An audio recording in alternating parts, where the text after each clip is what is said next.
Hey guys, so if your iPhone headphone volume's acting weird, like sometimes it's too low or jumps up and down on its own, don't worry. I got you. Let's break it down real quick right here. First thing you're going to want to do is check if sound check's turned on. Go ahead, open the Settings app, scroll all the way to Apps. On this screen, find Music and toggle off Sound Check. That thing sometimes evens out your songs, but it can make volume sound a bit dull. Next, head back to Settings, scroll to Sounds and Haptics. Scroll the screen to tap on Volume Limit setting under the built-in speaker. Here, make sure the volume limit is all the way up. Oh, great. Sometimes it resets after an update, so double-check that. If you're using AirPods or Bluetooth headphones, you're going to have them connected. Then, open the Control Center and look for the volume slider.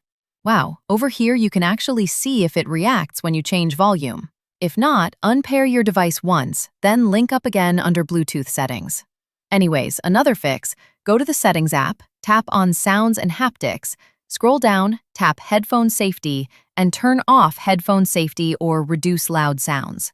That feature's bright and smart for protection, but sometimes it cuts volume randomly when your phone thinks it's too loud. Make sure your headphone jack or lightning port's clean too. Dirt or pocket lint can mess with sound output. You can go after it gently with a dry brush or toothpick. Cheap fix, big difference. After all that, restart your iPhone and test again. You'd probably make out the sound better already. If nothing helps, you can call on Apple support or visit a store. Maybe it's a hardware glitch. Keep your device updated as well. Some iOS builds fix audio bugs quietly. That's it for now. Hope this helped you fix your weird headphone volume issue. If you have any other questions, drop them down below and I'll help out a bit more if required.